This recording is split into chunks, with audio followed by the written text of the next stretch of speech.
Just waiting for the live stream link, and we'll be away. Seems interesting. I would have thought it was higher than that. But I wonder if the number of commercial buildings, like schools and things, will make an effect. Okay, well, just a welcome to you all. This is one of our many workshops that we've got leading into the long-term plan. And Council at the beginning of the term made a commitment that we would live stream these to give a greater level of transparency around some of our decision making. While today is not a decision making workshop, it's just a fleshing out of ideas that through to Rhiannon and some of the other teams. One of the important things that we had around that was that it's important for councillors to be engaged with that process. Really difficult if we don't have that engagement, and then councillors subsequently come along at a later stage and say, well, actually I don't agree to that after the staff have already done the work. So the floor is Rhiannon's for the day, and she will call the shots as we go through. Try to keep to the schedule, which has us finishing about 1:30. A little bit earlier would be great as well. So welcome to the public who are also watching in, and hope they enjoy the discussions that we have. Rhiannon, it's all yours. Kia ora, thank you, Mayor.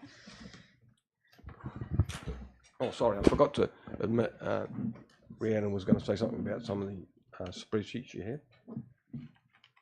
Oh, councillors, just to let you know that you've got copies of some of the maps that are in the PowerPoint later on, just so that you can see more clearly some of those maps. So that's what they're for.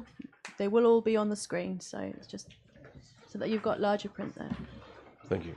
Okay, so today's workshop is focused for the long-term plan on community wellbeing. So this builds on some of the conversations that you as a council had earlier in the process at the end of last year around the things that you wanted to focus on for this long-term plan. So we're going to start with a brief presentation that will go on over some facts about our community. That's really just context, and then really focused on seeking direction from council in two areas. So one of the things that you indicated was important when you set the or confirmed the community outcomes was that the whole community, no matter where they live in the district, can expect a good level of service. So we've got some discussion points for you around extension for services which are not received in some areas of the city. So that's primarily in the area of waste and curbside collection, and in the area of road sealing, as well as an update on the CCTV project. So these are all projects that are investment projects that would have an impact on community wellbeing in one way or another, and the various teams are here to talk to you about those. And then in the area of community development, having heard some of the facts about the community and with all your knowledge as councillors and mana whenua representatives, what do you believe is most important for the years coming up as we focus on community development? So the outcomes from this workshop will come back in a report to council at the end of the month. They will input where relevant into asset and activity plans, and will work up any in consultation and engagement requirements. That's just a summary of those topics that I've just spoken about. So before we kick in, just a reminder of the 4 well-beings that are part of the Local Government Act. So community well-being means something quite specific in the context of local government. It refers to social well-being, environmental well-being, cultural well-being and economic well-being. So council at the end of last year, when it was looking at what is its vision and community outcomes for the city, has come up with 4 outcomes that reflect those well-beings. So most of the presentation today will be focused on the area of social well-being and what do you want to achieve in that area, although we'll also touch, when we talk about CCTV, on that area of safety as well. So the relevant strategic priorities and community outcomes are just listed there, primarily for those that may be watching the live stream. Council's got strategic priorities which include meeting the changing needs of our rangatahi, our young people, as part of our wider population, which is growing older and more diverse, and maintaining community affordability in a time of economic viability.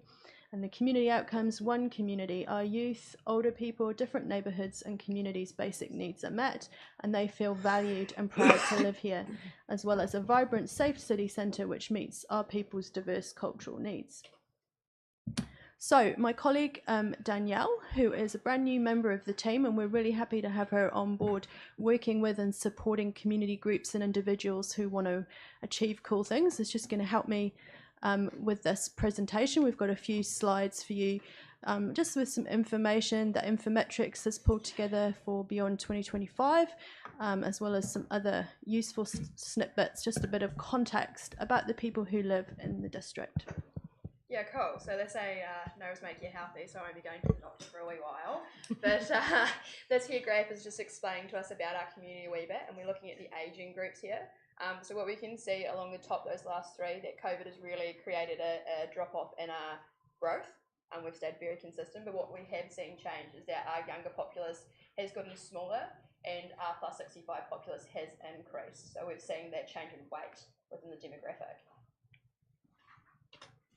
And then if we move into about our community, we've kind of got some standout diversity statistics in here. So what we've found is that 17% of the residents in Invercargill are Maori, which actually puts us at the largest percentile on the South Island. So we have quite a large Maori populace down here in Invercargill. We've also found that 20% of central Invercargill is made up of Asian populace, which is putting towards those diversity statistics there. So we can see two quite clear emerging groups. What we can see though overall is that lovely grey is our European group, so that is still holding the majority there in all of our sectors, but in front of you is that map, all of you should have it, and it does break down the ethnic groups within each suburb into quite a smaller level. Thanks, Danielle. So yeah, that chart really just shows at the suburb level where people live within the city. And as Danielle says, there's a few sort of standout messages that you might want to take from that, including that doubling of the population of Asian descent, who particularly live in the central city area. And you can see the areas in the city that people are Maori and other ethnicities, as well as European ethnicity, live. And then obviously we've also just got a note there about the fact that Invercargill does become home to refugee populations. So far we've had people from Colombia and from the Democratic Republic of Congo who have joined the Invercargill population over the last few years. Chair, I think there's a question. Yeah, Rangi. Well, look, just about the Asian demographic, is Asian too broad? I mean, when you look at Asia, it's a reasonably large place. And obviously we've got, you know, Vietnamese, we've got Chinese, we've got Japanese, we've got, you know, I can just about name them all. Do we need to be more specific, or is just Asian, is that good enough? So this is NZ Stats census data from the most recent census. So obviously everyone will have filled their census out last week, but we don't have that data yet. So the way that census data works is at that high level. Obviously Asia is an absolutely huge place, but they can't provide a breakdown of data at a lower level without causing privacy issues. So that's the information that we have. Obviously with the different Asian you know, origins, you have different cultural requirements as well. Absolutely, this is very broad brush. Okay. Yep. Does that include the subcontinent? Yes. Evelyn, I think, sorry, the chair isn't here, but I just noticed that. Rhiannon, just in terms of the known lack of credibility, no, that's not quite the right word, reliability of last census and some of this data, have we got any reason to question how accurate or inaccurate it might be for Invercargill City? Because I am aware that in other venues that I've been at, that some of the outfall of last census is proving contestable. certainly there were limitations which NZ Stats have explained for the census. I'm not aware of any specific issues that are different for Invercargill, and I think the census, NZ Stats rather, are certainly working on improving data for the next census, but that information is not yet available. So absolutely there are limitations with this data set, but we don't have any indications of specific issues for the district. And following on from that, given that many of those that are identified as part of the Asian population have come via SIT, how have we any information from them about how much that has altered in the post-COVID era, or during COVID, immediately post-COVID? Certainly SIT numbers were lower over the COVID period. I haven't seen any recent information for this student intake yet, but they certainly were lower for the previous 2 years. Yep. Thank you. Just one question. How's our Pacific Island whānau sitting population, given that we have an increase in Māori and Pacific grouping? That's a really good question. I'll have to take that one away. It wasn't drawn out in the thematic of this infometrics report, but certainly take that question away and look into it. So just two questions for me. One is the issue of the last census that was done. Would SIT students that are on a 1-year visa be included in those stats? Do you know? Census includes everybody resident on the night, so not normally resident, but anybody who is in the country on that evening. It's not by, sorry, to be clear, it is not by your status of your visa or anything like that. Okay, so yes, it would have captured everyone's everybody. question is the chances are that the Asian community, which in some courses make up 80-90% of SIT students on some courses, may well have dropped off. Certainly, SIT data itself over the last few years, over the time of COVID lockdowns, was lower, yes. And the other issue, I think, which Pania raised, is the issue of Pacifica. We tend to cluster them all together, like the question on the Asians as well, when in fact they're quite distinct communities as well, certainly the Samoan being the largest. So if we could get some data on that, that would be quite helpful at some stage too. So you've also got some of these pictures in front of you, which is a picture of home ownership and average rental costs. So there's a separate workshop on the topic of housing next month, so we're not going to get into this into a huge amount of detail, but I think it's worth noting that the average house price only a few years ago was 3.8 times the average salary, and it's now 5.5 times as of last year. And you can see from those pictures different rental and home ownership patterns within the city.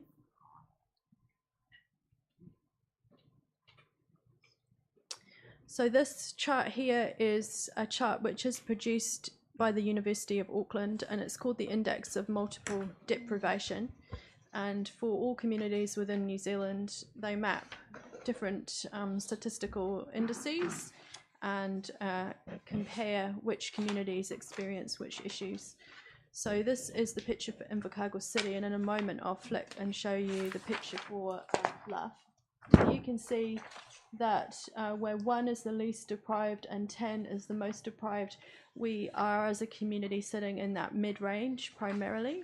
Some of the issues that we have less deprivation are crime and housing, for example, whereas some issues where we have more deprivation is education and health outcomes, where the city is usually scoring lower than the average within New Zealand. But we are sitting right on that average 5 for the whole country, so that gives you a kind of picture of where Invercargill sits. May I ask, Rhiannon, that's obviously a comparative number, isn't it? They're not absolutes, because there's no definition of what those mean, so I presume they're comparative. Do you actually have a chart of New Zealand as a whole? I don't have the chart for New Zealand. But is that the comparator? So does New Zealand represent 5 or something on that? That's my understanding. I'll have to look into that in more detail. Yeah, because it's absolutely meaningless, because the numbers don't actually mean anything unless there's some definition with them. That's what I was really trying to say. So if we score 3, it's 3 relative to what? What does 3 mean? You know, so I'm assuming there must be some chart that shows New Zealand as a whole, with maybe things normalised to 5 for New Zealand as a whole. That might be the case. So I can certainly look out and share all of the specifics behind this for how the University of Auckland calculates this. It is just one way of looking at the community. However, it is well used across New Zealand, and it is felt to be a robust way of measuring something that is all social indicators are by their nature less hard science than the hard sciences. That is the nature of these things. Are very complex issues, they're very difficult to measure, but this indices is one of the most widely used indices in the country. But I will certainly share the methodology that sits behind it. I can't answer specifics around it right now. Thank you. So just adding to that, in my involvement with the government sector in particular, who often fund work towards deprivation, and then you look at that slide that we've got there, you'd expect the government sector not to be putting too much into crime or into the quality of our housing as opposed to the quantity, but they may put work into education outcomes and our health outcomes at the moment, which are not as good as they would be if we were sitting in Dunedin, as an example. So they tend to use these generic things that you're quite right, Tom, that overlay what the average is in New Zealand, and when we slide below that, that's where we get the attention. When we sit above, we get little in that portfolio because these relate to government silos. Here, Rangi. Look, I find the education outcome actually insulting up there. I would imagine that an education outcome is that you leave school and they perceive if you don't get tertiary education, it's not a success. Whereas basically when you leave school and you get a job, I'd say your education has been reasonably successful and you're happily employed. Now, Tom's absolutely right. There's a couple of there that are absolutely meaningless, and I don't know how they use them. They must have been on some good stuff when they come out with this.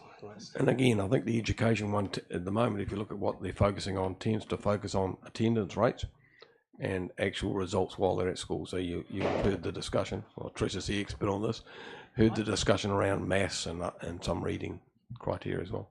Trish. I can tell you the current attendant rates in Invercargill, as I did last week, was 80% or below, which is way ahead of what the government's goal is, but not good enough. Yep, Grant. Yeah, just on that education outcomes, is it measuring secondary school outcomes or tertiary outcomes? What measure is it? It's a combined indice of all outcomes. So, for example, Invercargill and Bluff have much higher rates than the national average of people with no qualifications at all. And then we have lower rates of higher level qualifications as well. So it matches everything from NCE all the way up. So it's a combined indices. And what I suppose that can be skewed because there could be older people that didn't have any tertiary qualifications, but subsequently there's a lot of younger people that have got significant education qualifications. So the relativity of that data needs to be understood, I would have thought. Yeah, so I think absolutely all the questions and points that you're all raising are all valid, and what it reflects is that this is just one way of looking at an issue, and all these issues are hugely complex. So certainly don't take this presentation that I'm trying to provide as the be all and end all about the community. We all live here and know all the facets of the community and all the detail. I think Councillor Pottinger raised a very good point around education levels being relevant to the economy that you work in. We have a very good level of employment, for example, and there's a good match of skills. All I'm sharing is the information that is available and that we can use. Yeah, but I think the point of this workshop is to help us understand not only our current situation, but what's our future need, and then how do we contribute to that future need as part of a solution with central government and agencies, likes of our funders and those sorts of things. So understanding the data in very good detail, I think, is imperative. And you're quite right, Grant. I mean, one of the issues that we've looked at in recent times is not the quantity of housing, the quality, but the quantity of housing. And we've looked to things like Leslie and others, and Ria have done the health portfolio as well, which we inherently know are areas that we need to up our game in as a community. Yeah. And what can we do to help others to get that level up? Yeah. So this next chart, and obviously with all the provisos that we've already discussed for Invercargill, this shows for the Bluff community what the picture is. So you can see there's a lower level of deprivation in issues like crime and housing, but a much higher level of deprivation in terms of access to services. So that's reflective of a smaller community where people might not have on their doorstep what they really need. And you can see that the education outcomes is slightly worse, but interestingly, health outcomes is a better outcome that's listed there. So again, just a snapshot and a one way of looking at the community. Can you just go back to the access to services in Bluff? I think we need to acknowledge that one of the issues is the lack of public transport. Yeah. The fact that people have to come to town to do almost everything except the most basic of shopping and to go to the doctor, but all the rest of the services are provided within the city, but we do not provide people who do not have vehicles a means of addressing that. And I think that this is something that I feel very strongly about, and I'd be surprised if Tammy and Panya didn't feel strongly about it as well, because it's the reason why some of us choose not to live there, to be really honest. So, Rhiannon, I guess one of the issues that would flow from a discussion like that is, you know, we have free bus services or nearly free bus services running around the city, but we don't have them to Bluff. And if they're part of the city, that begs the question, especially with a rating like that has a very poor rating for Bluff on the access to services. And I guess against the common perception of Bluff, they're quite low in crime, which would be an eye-opener to some people. Maybe they just sort their own stuff out. Yes, I know about that. Yes, you get a knock on the door late at night. So that raises, I think, some good information for us to be considering that issue about the transport as well, because that'll be key to the access to service. Sorry? We could bring back the Bluff train. Oh. Yeah, good luck with that. They could tell some stories. Yeah. So one of the questions for you later in this workshop is, are there other services that you want to consider extending? So I've noted down discussion of public transport for that point. Okay, so then just a couple more pages of information. So this shows the crime deprivation specifically by suburb, where 1 and 2 are the lowest, 8 and 9 are the highest. So you can see where the known information about crime is versus overall deprivation. So your black and white chart is the overall deprivation, and the coloured chart to the side is the crime deprivation statistics.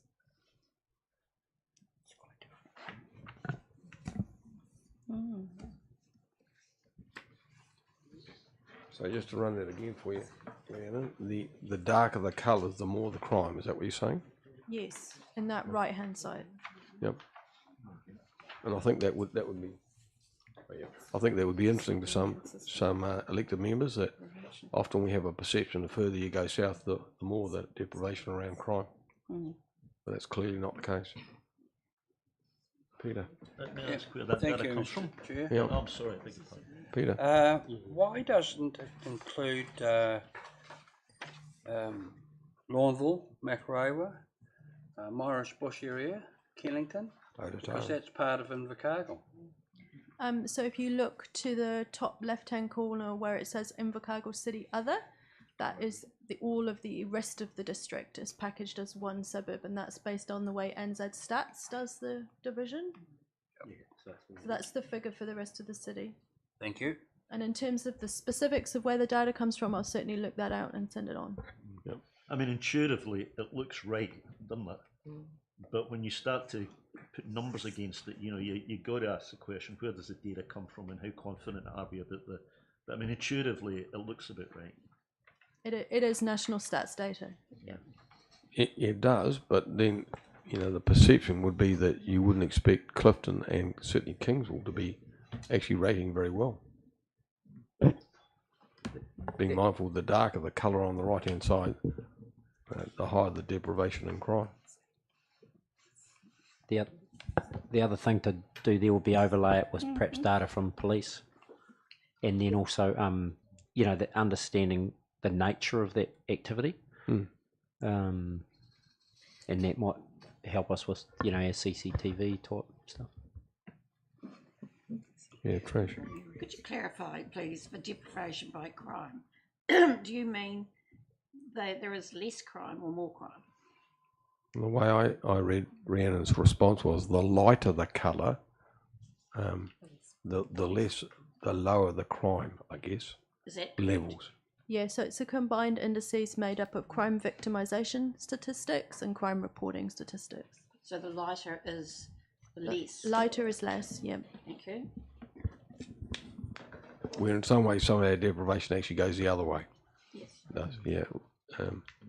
Ria. So just through what Grant just touched on, is this sort of data collection and maybe looking at the police stats as well, is this a sort of momentum that would appeal to where some of the CCTV cameras are going?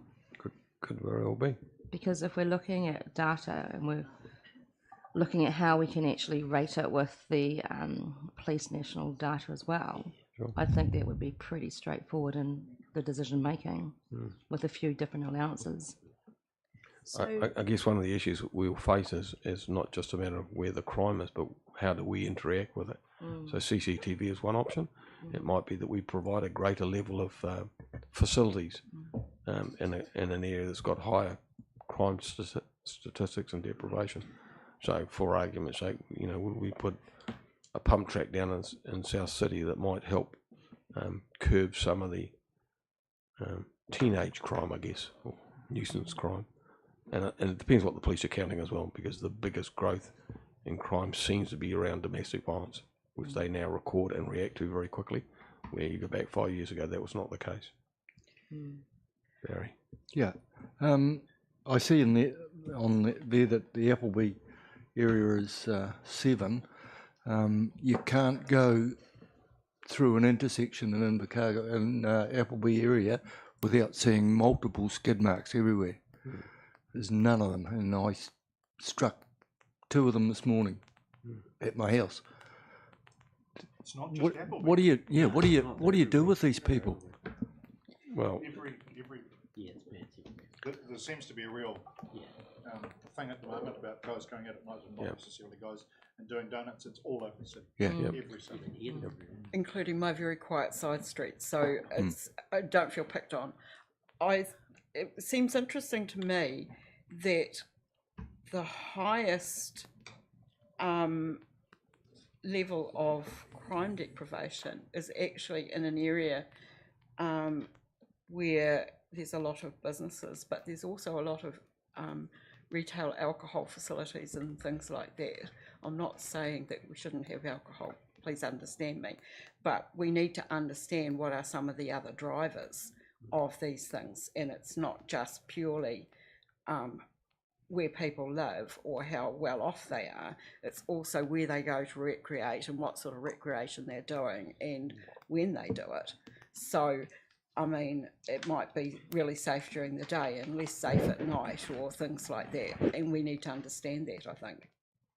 I think it's worth noting also that the Invercargill central area for the crime deprivation map also has higher density housing, so you've got a greater number of people living closer together as well. I think, sorry, through you, Chair. I mean, I think as we look at those 2 charts, you know, clearly there's a direct link between social deprivation and, you know, what's called crime deprivation up there. And I think that when we talk about CCTV, when we talk about crime prevention and how, you know, traffic police and so forth, you know, it's probably working on that social deprivation is the best way to change the colour in the chart. Sure. 100%. But I think it's also to know from the police a bit more directly what crimes they're recording. So if you do a vehicle stop somewhere in one of the better suburbs, for want of a better word, and you check somebody's licence, and then 5 minutes later you're in another suburb doing a domestic violence incident, they're probably both indicators that come onto the deprivation chart. And so knowing where some of those pockets of really high intensity crime, certainly around in family crime around homes, is something the police have focused on, so they can give us I mean, if you go back 10 years ago, we used to get dots on the map that showed you where all the crime stops were, but is knowing what types of crime we're dealing with as well is important. I see your hand at the very back. Yeah, I'm not sure if I'm allowed to speak. Yeah, get into it. I can't help myself here on this topic. I would like to argue that the Bluff community is really misrepresented here in the process. By the number you know, recently the number of times the last illustrator we did, for example. But we tend to have a community that has lost their faith and trust within police. So a good number of the incidents that occur there go unreported, which when you're on the ground within the community, these are very regular. So unfortunately, that probably doesn't look too in favour for us when we are requesting support around CCTV and Bluff as well. So I'd just like to have that noted. And as I threw the curveball to Pania before, a lot of crime gets sorted out without the police in Bluff as well. I know that, which can have some good things about it and some not so good things about it. That's true too. Excuse me, is it possible for Tammy to actually sit at the Yeah, end table? absolutely. Yeah, more than Thank happy you. for that to happen. So this is the last slide with the overview. So again, I think with that korero we've just heard, always data is limited and it can only give a partial picture, but these are some more useful pieces of information that you might want to consider. So you can see there's some income statistics and then also benefit dependency levels. 36% of young people in South Invercargill experience exclusion compared to a 20% national average. So that statistic is one of the key drivers for Invercargill being the pilot location for the Vodafone Foundation work with rangatahi, with young people. However, on the more positive side, the work of South Alive and surveys that they did in South Invercargill showed a much increased level of pride after that city project in the South City. The next fact is something that's more qualitative, and it's really come through a lot of the social agencies and the meetings and work that they've had, that they feel that social exclusion has risen significantly since COVID in terms of isolated people and people experiencing health or mental health or domestic violence challenges within the community. Within the Invercargill city, we still have high levels of volunteering compared to the national average, but these are declining, and that's an area that has been focused on by the Community Trust as well as other key stakeholders in the community in terms of how they can support groups. Access to health services, as we saw in that earlier stat around deprivation, remains a significant exclusion factor. However, one of the things on the employment side that may be a positive indicator is that number of jobs in the health sector has increased by 325, and the anecdotal feedback from the sector does seem to be that some areas of exclusion, such as access to doctors, etc., are starting to lift a little. Physical inactivity rates are high in Invercargill, so this is a wellness survey that's undertaken nationally. Basically a quarter report taking no physical activity in a week, so that's something that obviously is an important consideration for our leisure and rec teams and others.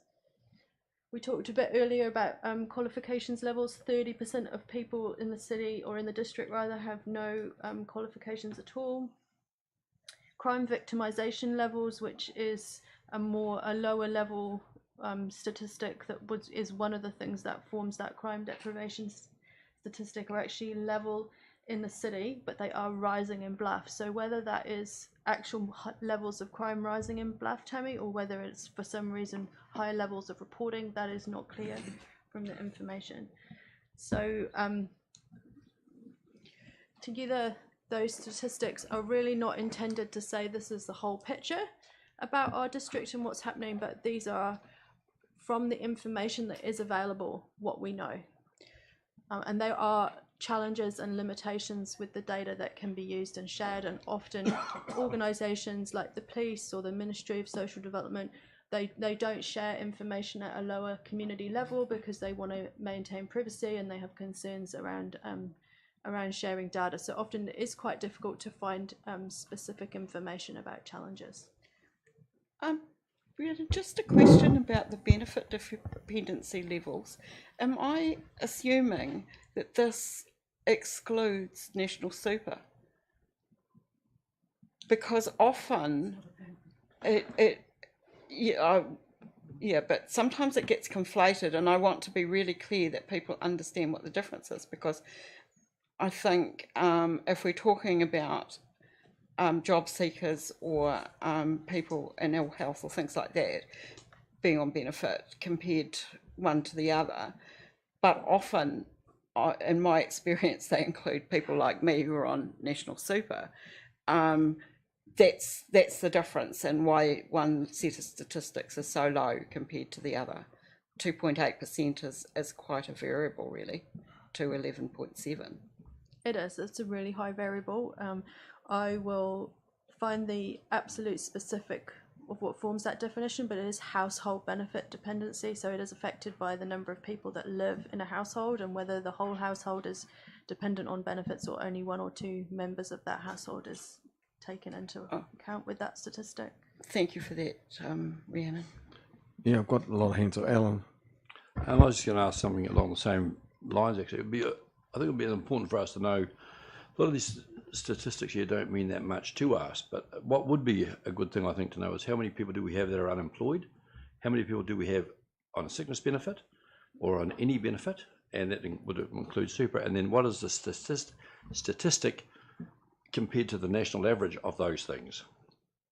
Because I don't know about you guys, but I'm seeing quite a few people around town these days who don't look well, to be fair, but they're out and about.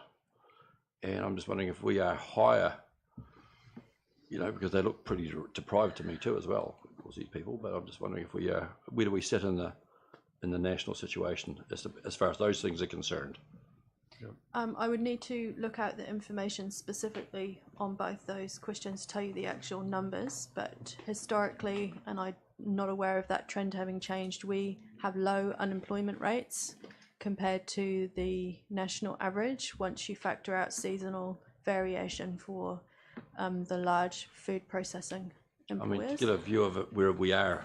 Yeah, we're significantly lower in unemployment, and I'm sorry, I don't know the answer to the. And then how many people on sickness benefits and things? Yeah, I can help with that. So I have asked MSD for that exact breakdown, because one of the things that we faced recently, I think Tom alluded to this about 3 months ago, was that we have unemployment rate was 2.3%, which is one of the lowest in the country, but we had 15% youth unemployment. And so I've asked MSD 3 times now, and I've asked formally now, I want to break down those, because if we've got a youth pocket there that's not being engaged, given some of these other statistics you got there about things like social isolation and stuff, that's a major worry going forward. So I will get that data. It gives us a bit more of a breakdown. Yeah, Pania. Okay, we already know that Maori are overrepresented in health outcomes as well as the education outcomes as well as welfare outcomes. And given that Bluff actually has a population of 42% Maori, it's more likely we're overrepresented in that, but it's not reflected in this data here. When we're talking about access to health services and things like that, as well as you have 30% of people have no qualifications in Invercargill. Well, given our statistics around education poor attainment, it'd be interesting on what that looks like as well. So just as a reflection of that, just a bit of background information, I've spoken to both National and ACT about their future aspirations around the social investment fund that they're going to develop. And where I get a little bit stuck with the people in Bluff is that I use the word targeting. Should we target the community for investment in some of these key areas that will lift up those statistics? And I get a bit of pushback, unfortunately, from the committee saying we don't want to be targeted. But sometimes you have to acknowledge that they're overrepresented. If you don't do anything about them, they stay in that pocket. So I am working away with some of the key stakeholders at national level to try and get some investment in that area. I think Leslie was next.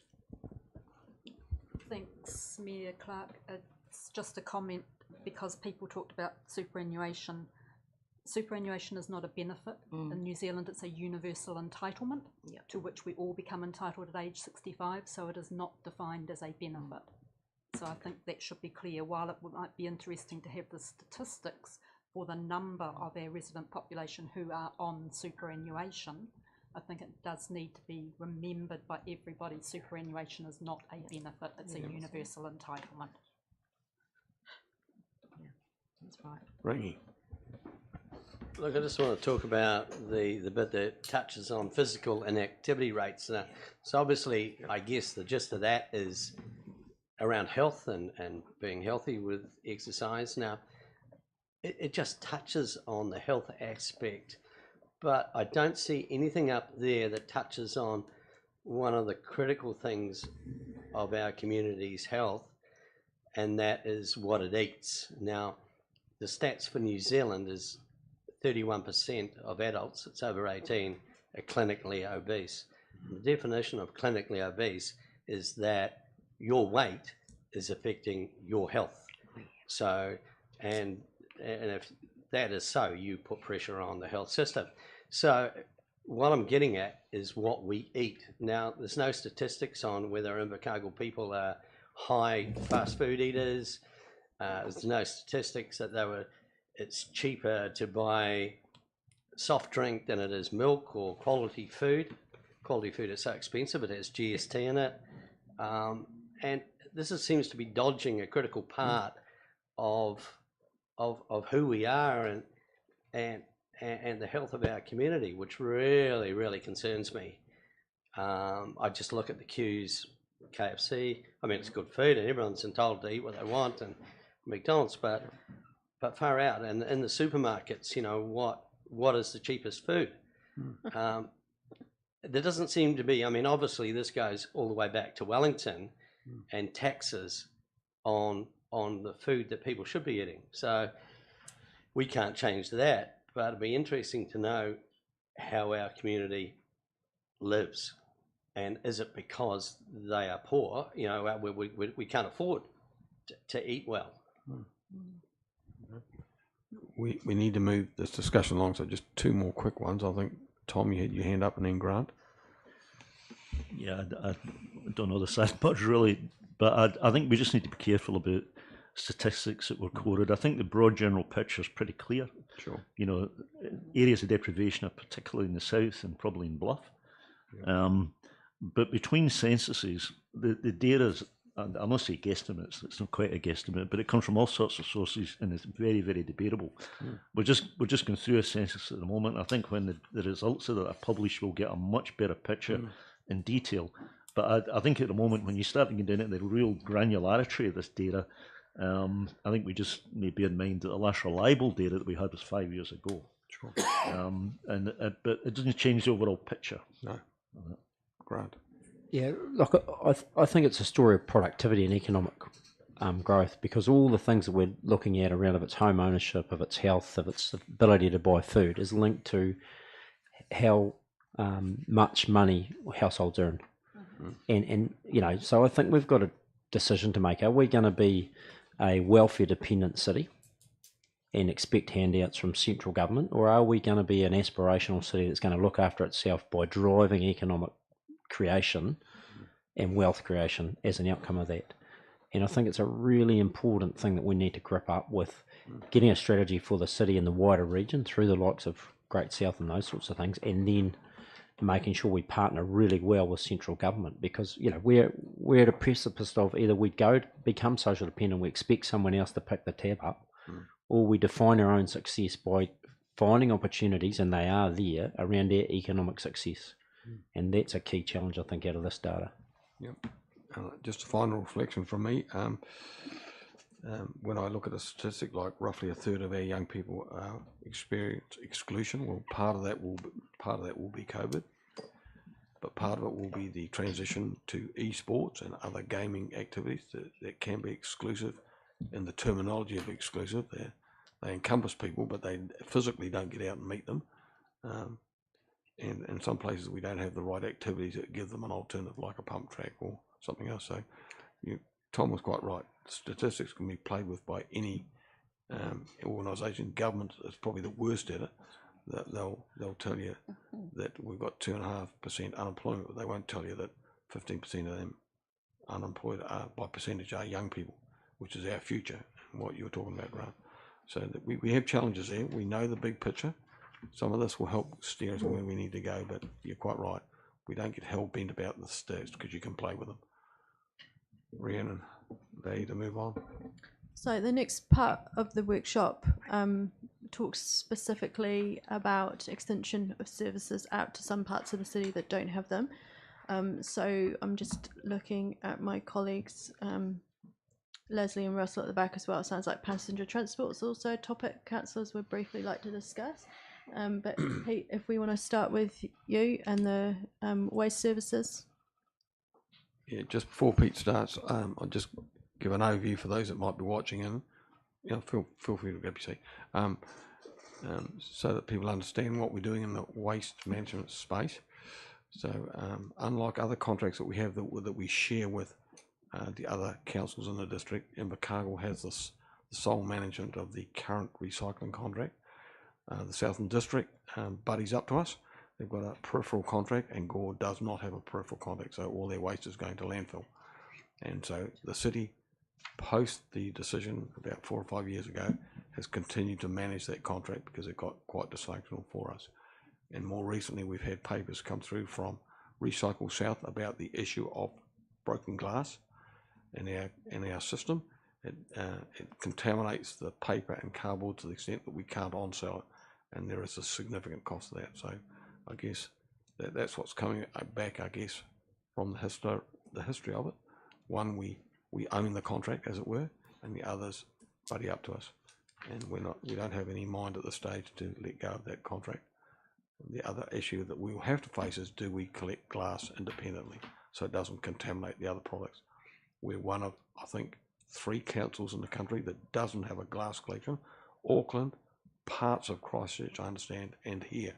Everywhere else does have a periodic pickup of glass, so it can't be going into the other thing.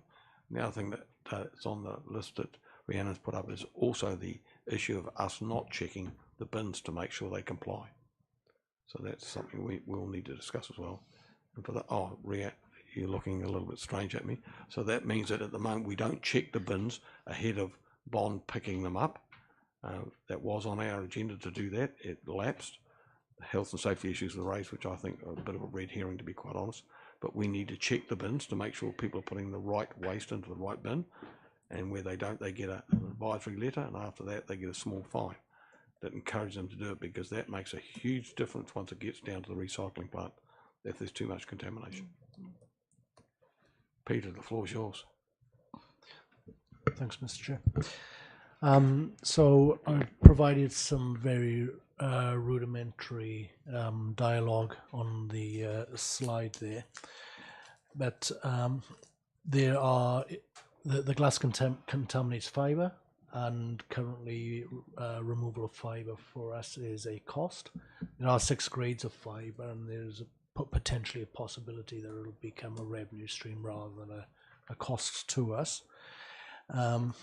Safety, the safety reporting from our recycling people is that cuts from glass seems to be the biggest problem, and they've got large costs on maintenance of their machinery as well. Obviously that is comes through to us as through the contracts. We end up paying for it in the long term. I have some general numbers here if you're interested in what it would cost to implement a glass recycling bin. So for the initial capital costs for distribution of bins, it'll be somewhere between 1.5 and 1.6 million. And then there'll be an ongoing annual operation cost of somewhere between 450 and 500,000 a year.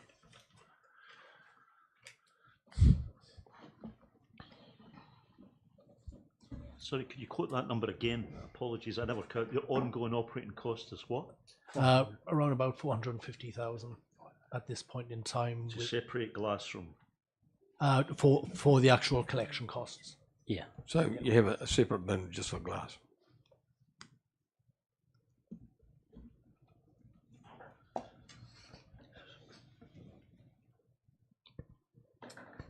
Rangi. Those figures you've just quoted, does that allow for the savings that we would achieve in the contamination waste that goes? So is that the net end result, or is that just pricing out that service, not taking into account all the other savings that we would achieve? That's just pricing the service. Okay. Have you priced the savings we would achieve? We need to work through that detail, subject to council's decisions on the way forward of this. So as a bit of a steer, we've had a paper from Recycle South that I've forwarded on in the last couple of days, and it suggests that the savings from not having the contamination level, which I understand is up around 14, 15, 16%, and needs to be about a third of that, or even less, is about 15,000 a month. So that's quite substantial. Okay, just to give this a bit of urgency, recycling came in to effect back in, I think, 2010. And after 2 years of it, WasteNet realised that it had made a mistake in commingling glass with the recyclables product. So that was 2012. We knew we'd cocked up. Okay, it was a decision that was made. It's now 2023, and we're starting to actually think about it. So I'm not saying WasteNet is a bit slower than bloody glacial movement, but things just look, unfortunately, sitting here as a councillor that's been here 12 years and hearing this is great news, but it's also extremely frustrating that we're just far out. I mean, I'm almost at the point of I'll only believe it when I see it. But this is a start. So I've just got to bite my tongue and we'll just see it happen. But it's been on the radar for so long that, and I don't know why it's taken that long, but I'm just saying that WasteNet is probably not the right mechanism to be doing these things. Yep. Alan, I've got a series of hands. I'm just querying your costs a wee bit. Have you looked at other possibilities of collection as opposed to a household bin? Like there used to be, if I remember rightly, a dump station in Bond Street where people would actually just take the glass. At the moment, there's nowhere to take glass to except put it in your rubbish. So I'm just wondering, would it be a far, far, far cheaper option to have a dump station or several dump stations, similar to probably the clothing bins you see around the place, in each neighbourhood or 4 or 5 around the city spread, so that in fact the cost of collecting the glass is, heavily reduced. So which makes it, if it's not a big cost, it's more likely to happen and more quickly. Is that an option you looked at?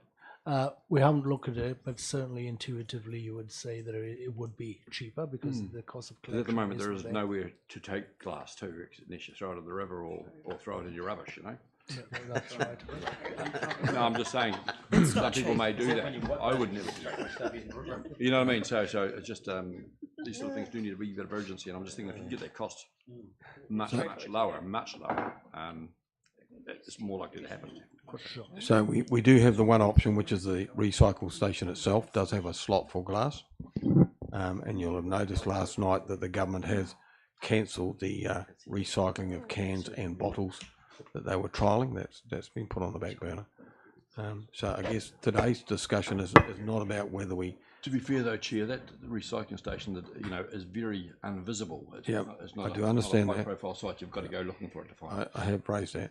Yeah. So one of the issues that we will face today is not whether we have glass in a separate bin or how often it should be picked up and what the cost should be. It's just whether we want staff to scope that for us. And if you hear what Rangi had to say, my view is we definitely need to have the latter because this has dragged on for about a decade. He just keeps talking. Yes, Ria. Thank you, Mr. Chair. Just a couple quick things. So, as mentioned you mentioned that the rubbish is not being monitored for what's in it at the pickup point. So there have been quite a few of the trucks stopping, and actually, when the bins go up, I understand that they can actually see through those mirrors if there's grass clippings in there. They put the bin down and leave it there with a note. And I've seen that happen quite a bit. I don't know if that's for every suburb, but I have seen it happen. I've been a great believer in the old-fashioned glass hub collections when I was a child, even in Invercargill growing up in Glengarry, where we had glass hubs that they would come along and pick up. So I think that whilst, yes, household collection with the bins and the ongoing costs that could be expensive, there's definitely a need for us to do better with our glass waste. So I think the bottom question is, does the council want to consult the community on introduction? Well, absolutely yes. So just as a reflection about that, certainly in my brief time in council, we've talked about this educational role of trying to educate people, but you need to have an enforcement arm as well if you're going That's true. because people just ignore. And some of the stuff that comes through to the recycle stations, not a good look. If you get it wrong, then you put it into landfill, and landfill's based on not on volume but on weight. So glass is very heavy, and it bumps your costs up as you go. So we definitely need to tackle the glass issue. I've got a whole lot of people up. Tom. Oh, is it me? Yeah. Yeah, look, I'm going to swim a little bit against the tide. I think if you asked the population of Invercargill to rank 1 to 100 the biggest concerns in life, then glass recycling would be somewhere between 99 and 100. And I must admit that's kind of my view too. I like the idea of the collection station. I know that doesn't get everything, but you know, people who care, who probably would put it high in their list of things, would use it. But when I think about, you know, the cost, $1.5 million and $450,000 a year, and when I think about what alternative things we might use that money for, I think there would be higher things in the ranking, and without, you know, I mean, how much would it cost us to provide a bus service to Bluff, for example? You know, we talked about that earlier. I bet it's a lot less than this. So I think we need to. I think we need to think about priorities as well as just whether this is a good idea.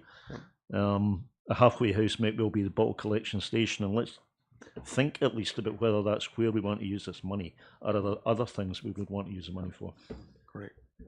Yeah, fully agree with that. I mean, it will be a costly exercise, but it is an exercise that based on a standard that is expected elsewhere in the country. So they all have the glass. It's not every week. It can be 2 weekly, 3 weekly, whatever. So you stock build up at home as well. So we'll get the environmental pushback on the need to have the glass recycled in such a way. But the issue is not the recycling of glass, because we currently do that. It's what you do with it and where you take it. So if you don't have it in a separate bin, it goes to landfill by way of people just throwing it into the wrong bin. And that significantly pushes up your cost around the weight factor, because glass is the heaviest product to be recycling. And there's some eye-watering amounts around the landfill at the moment that are discouraging us from having that weight factor. So we just need to be mindful of that. Grant? No? Peter? Yeah, thank you. We've been encouraging the residents to recycle for years, including glass. But what proportion of the glass that's recycled is actually used for something? I know we've got a stockpile. Yep. And it's massive. It's getting larger by the day, by the week. Yep. So what percentage is actually put into use? I know we're getting it ground down and. Yep, I can help you with some of that stuff. Into asphalt for footpaths and that type of thing. Yeah, asphalt was a bit of a pie in the sky thing about having the glittery footpaths as you walk around. The primary need at the moment is to grind it up. So we've got McGregor Concreting at Winton that does it. They grind it down so fine it's just like the sand on the beach. So it's very, very fine. And their suggested use is that we should use it for our infrastructure. They use it to pack around pipes as we renew pipes and things like that. It's quite a good material because it's reasonably flexible, and the water runs through it, so you don't get a pipe getting too rigid, so it's not open to damage. So there is some good ongoing use for it, but the key is where do you collect it. So at the moment they try to stockpile it for roughly a year, then the machine comes along and grinds it all up, so you get about 120 decibels or whatever it is for one day while they grind up. So we need to find some space in the city for us to stockpile it, so the machine can come along once or twice a year to be able to grind it up, but it needs to be in an industrial area because of the noise factor. At the moment, if we don't do that, it'll go to Winton, and we'll have the cost of transporting it to Winton. But the other issue is the glass. Most people in the community think glass is a recyclable, so they put it in with cardboard and everything else. And when they do that, the contamination, as it goes in the truck, it breaks up. When it gets to the recycle station, a lot of the other product that they have markers for, particularly around cardboard and paper, can't be used. We have to then dump it because the contamination is too high. So that's the issue we've got to resolve. try to separate those two out. Yeah. For many years, glass was sent up north and Sure. and melted down and Yep. come back as. Yep. So I can talk to you about that Yes. quickly. Used to go to the foundry in Auckland, but the costs have got prohibitive for doing that. The recycling cost of taking it to the foundry in Auckland is too much.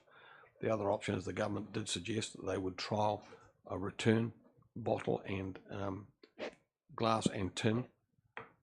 You get 10 cents or 20 cents back on the product. They've announced yesterday or the day before they're going to back away from that at this stage. So that's not an option for us. It's too prohibitive because, again, it's all freight is weight related. If you put a container of glass away, it'd be hugely expensive to get to Auckland. Now, I have suggested to Ministry of Environment, why don't they set up or help set up a foundry based in Christchurch to satisfy the South Island, but that goes in deaf ears, unfortunately. Well, those returnable soft drink bottles and beer bottles many years ago were worth a lot of money. No, Yep. They still the are. good old days, the small ones were worth threepence, and the large ones sixpence. Yep. And the kids used to pick them up from anywhere, Sure. sports meetings, race meetings, Yep. wherever, and take them to the local shop and cash them in. I And can ABC bottlers in Otapuni Avenue used to send the quart bottles of empty bottles, beer bottles back as whole, but then it become too expensive. That's 40 odd years ago. Then they actually, after that, they used to put them in the container and crush them here and send them up as a crushed product. Yep. But that doesn't happen any longer. Well, it's still weight related. That's the dilemma. Yes. I've got to move this on. So I'm too quick. Rangi and then Trish and then Look, Rhiannon. Slip my throat. Yeah, thank you, Chair. My question's around the costings provided by Peter, and so key things are in your pricing, the size of the bin that you've quoted, and the collection frequency, like how often is it going to be collected, and then obviously regarding transportation costs, where would it be taken to, Invercargill or somewhere else, wherever? So what can you answer those three questions? Yeah, sure. So the size of the bins on the pricing is 140 litre or 240 litre, and it's recommended the 240 litres used for glass. In terms of the frequency, that was for an annual pickup of 21,858 households per year. Frequency? That would be fortnightly. Fortnightly. Yep. Okay, so 240 is the size of a big yellow bin, correct? So you're saying that, did you price it out monthly? Because obviously filling up one of those big yellow bins, I mean, does it, because obviously the collection is a huge cost. Tom's already raised that, hey, you know, this is serious money, we could be doing other things with it. Sure. So would you have that? The 1.5 million? Oh, so the 1.5 million is for the supply and distribution of the bins. In Okay, one-off costs. So one-off cost. the average, so the running costs, 400,000. Yeah, if you have the collection, you'd have the cost. So that's a one-off cost, those bins. Right, cool. And Rhea as the last speaker. You got me. Oh, sorry, Trish. Was it Trish? Sorry. Yeah, sorry, my mistake. That's right. It just seems to me that there's a lot of costings that will be saved if we go to glass cycling. And so for us to make a decision about whether it's sort of a practical thing to do in terms of funding, we really need to know, if we can, what sort of savings will be made by glass recycling happening. If it's possible. Yeah, absolutely. Yep. So just want to reflect, Rhiannon's already whispered in my ear a couple of times, that what we're asking for today is just a paper on this. We'll get the data back we need. And the backdrop of this is we've currently got 2 layers of waste net. So those that are new need to understand that. So we have an operational level where staff meet with the other councils. We have waste net, which is also a governance group as well that sits above that and hasn't been operating for a long period of time. And so we need to get that kick-started again, because there are some important issues to be made collectively as 3 councils. But on the recycling one, just to be mindful, we hold the contract and we'll continue to hold that contract. Rhiannon. So the next topic is about curbside collection for communities that are currently unserved. Yeah, maybe I'll lead into that, Rhiannon. Just as a curiosity, I floated in Ototara recently about should we or could we have pickups, because we don't have it there. We pay for it individually. Some do their own recycling and get rid of their own rubbish, but we pay for the bins. So I got two lots of feedback. It was quite interesting. Back off the notice board that we have. One was a bit of an empathy for the company that currently picks up, that runs around and picks up the bins. Would we as council then be taking them out of the picture? That was the first issue. And what would the cost be for us to do it compared to what they pay at the moment? So I think we get it weekly. I think we put your bins out and it's about $180. So if council did it, would it be more than that? So they were the two sets of feedback I got. So it's not a given that all these other suburbs want to be in the network. It's a little bit like not being in the sewerage system at Ototara. You have a choice on that as well. Excellent. Yeah, Peter. Thanks. So if you can go to the next slide, please, Rihanna.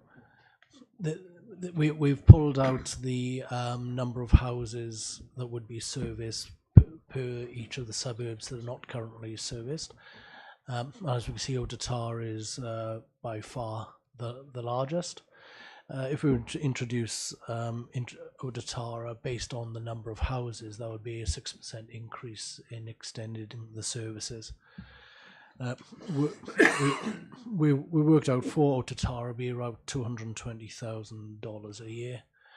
For the smaller suburbs, they're obviously looking at those numbers be around anywhere between 10 and 15 up to 20% of that cost per suburb. So if we were to take that in all unserviced suburbs in entirety, that would be around about 700,000 a year to extend services everywhere. So just as a reflection of that, that doesn't mean we pay 700,000 a year, because you've got to be mindful that some of those suburbs are already paying privately, and they would have to pay through rates, which we don't pay in Ototara, for example. So I'm not rated for the pickup of the rubbish. So while we've got the 700,000, that would be offset by an increased rate for recovery. But it does beg the question of, do we leave some of these suburbs alone? And as I think Tom was saying before, is this a high priority for us going forward, or do we want to focus more on the glass issue? Might be the higher of the two priorities. I mean, I don't have the answer to that, but Rhiannon's sitting there looking at me and saying nothing. So this, I guess this is one of the questions that we'll have to ask staff, whether we want to progress down this line. Tom? Well, look, I'm a resident of Ototara. I don't think I've ever spoke to anybody in Ototara that much cares about this issue. My view, and again, I'm only repeating myself, I think, we have to make choices. We don't have limitless funds. I don't know that increasing the service to an area that's rated 1 in the social deprivation scale is something that would be high up my list. Sure. Leslie? My question on this one would be, do we have any resident and ratepayer groups or forum presentations to council demanding that we increase the service to the currently unserviced areas? My reflection on that would be that no, we don't. No. And I would probably be in the line of saying it wouldn't be high on my priority list either, when you look at the statistics and the fact that we haven't got a demand from people saying it's a service that they are being deprived of and should have. If that demand was to happen, we might perhaps feel differently at that stage. Yep. So, and certainly that's my intake on Ototara. I can only speak for that suburb. People go there knowing that they don't get rubbish service, they don't get water supply, and they have some choices around sewerage.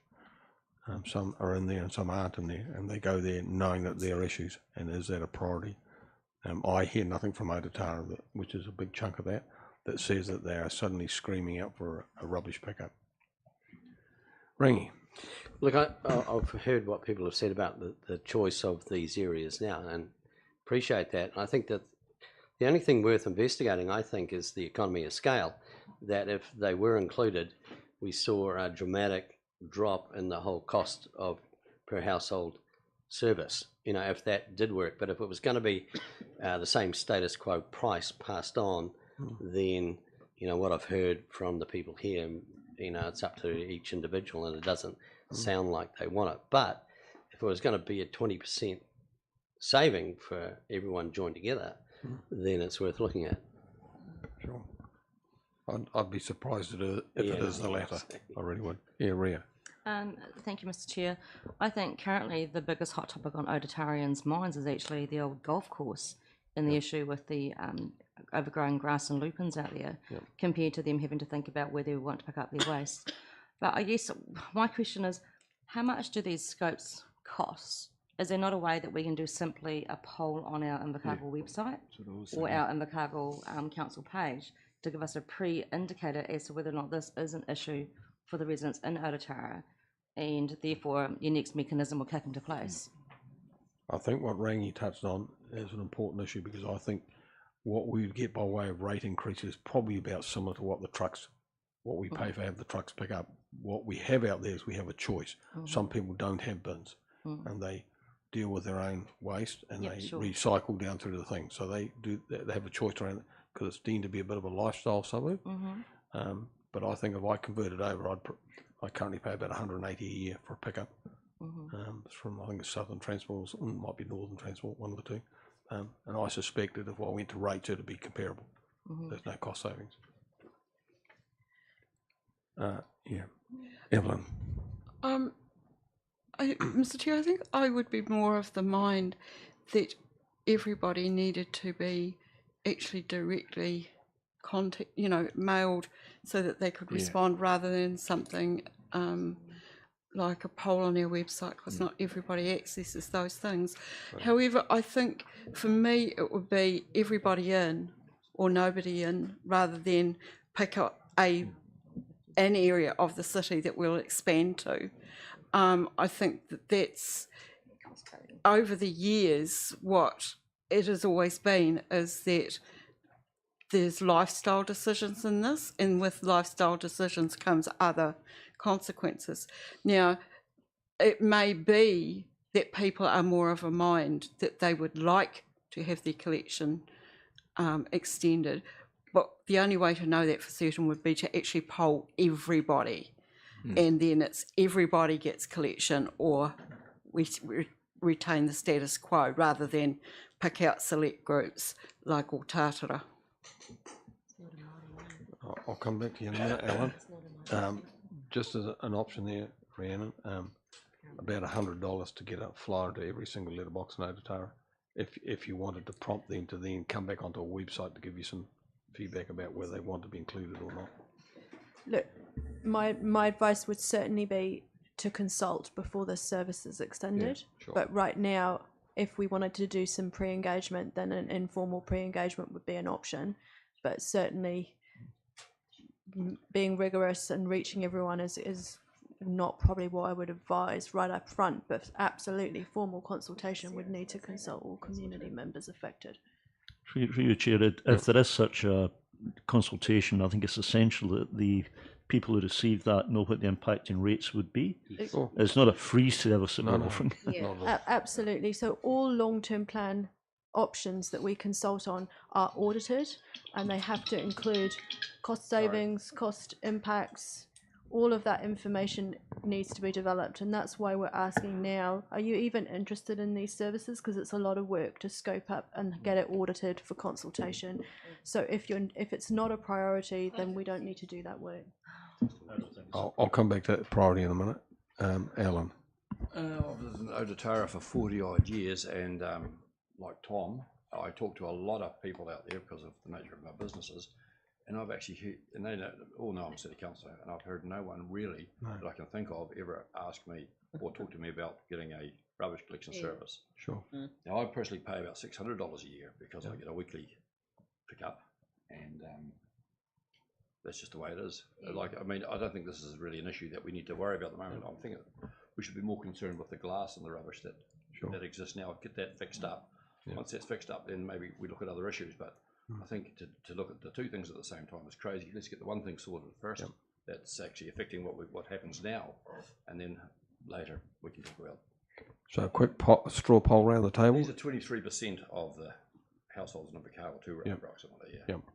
So a quick straw poll around the table. Does anybody oppose what Alan just said? That it's not a priority for us at this stage? There's your steer, Rhiannon and Peter. I think we've got to do the costing. Excuse me, Mr. Mayor. I think that costing has to be done, because if you're going to tell people, this is what you don't think you actually need it, because it's going to cost you, you're paying, as you said, 180. It's going to cost you, say, 270 if we do it.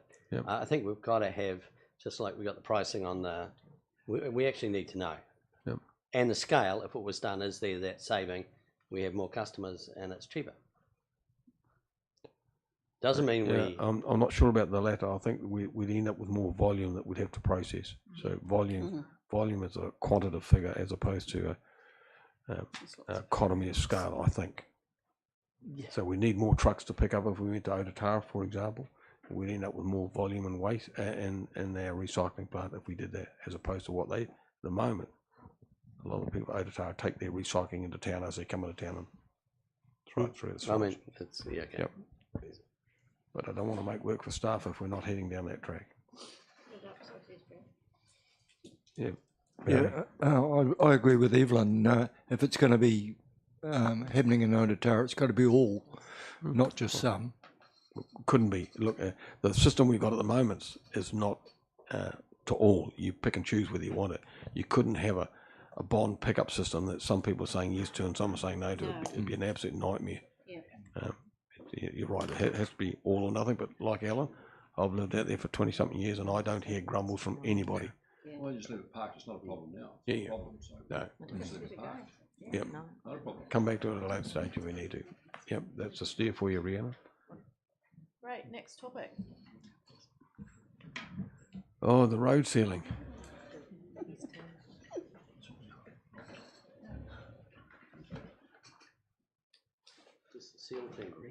Yeah, welcome team.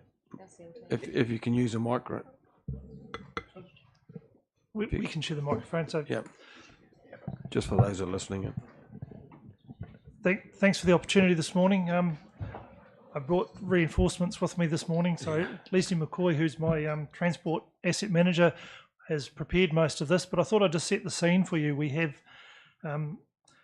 a number of unsealed roads. We have about 110 kilometres of unsealed roads in our district. So we've got about 600 k's of total roading. So about 18% of our city roads are unsealed, i.e. gravel. So I guess that's the problem that we're dealing with. So I'll leave it to Leslie to run through these, and if it gets too hard, then I'll run. So could I just make one reflection on that, Russell, for your benefit? We had a mayor's meeting with Wakakotahi in Wellington a couple of months ago, and what they flagged to us was that they don't have any money. They run short of money in lay terms, and that was driven by the number of e-cars coming into the country who don't contribute to road maintenance. So they don't pay any diesel and they don't pay any road user charges or fuel taxes. So if you've got 1 in every 3 cars coming into the country at the moment, which is one of our pushes, doesn't contribute to roads, there are some issues there for us, I guess. Are they the subsidised e-cars? Yeah, I know they are. Yeah, I do understand all that, but the thing is, it still cuts down the pie for some of the areas that we might want to look at. Like we always get this thing thrown up about the road sealing to a Maori, for argument's sake, and what's the cost and what's Wakakotahi's ability to help us fund that? And I just see the national picture sliding away from us. Never mind the current floods, which are another issue altogether. Leslie. Kia ora, thank you. So just continuing on the conversation of one community and our people and the environmental aspects of unsealed roads. The issues that we seem to get from our community is the dust, the wear on their vehicles, the speed issues and the maintenance that we currently provide on the level of service on those roads. There's a few issues around funding, as Mayor Nobby just alluded to, and that the pot has gotten very tight in the Wakakotahi world, and that they do use a cost-benefit ratio to prioritise who gets funds when it comes to unsealed roads. Previously in the past they have been a 2% ratio. They have also been up to around the 4% ratio, so you'll see on the table later where ours land in that ratio. There's also could be other funding mechanisms like development contribution, private funding by residents themselves, or fully council funded.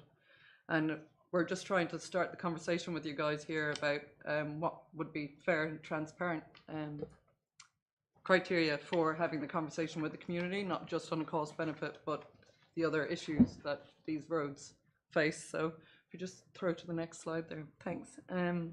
So we try to take in the physical characteristics of the road, looking at the traffic volume, dwellings, on the number of dwellings per kilometre, dust impact. So that would be if there's community halls, etc. down the road, the gradient, incidents, and the heavy vehicles on those roads.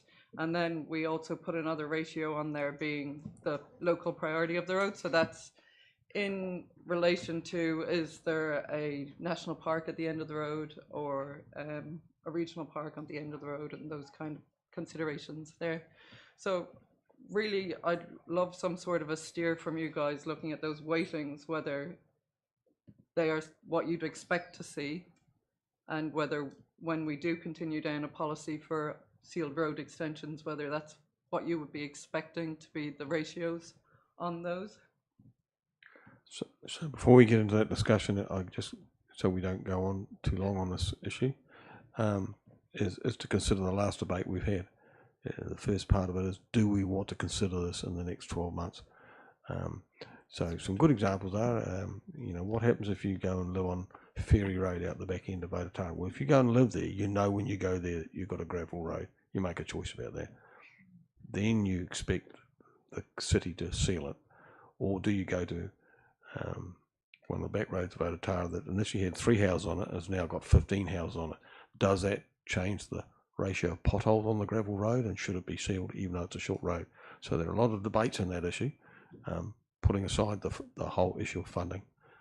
So I don't want to get drawn into individual roads. We'll be here all day if we do that.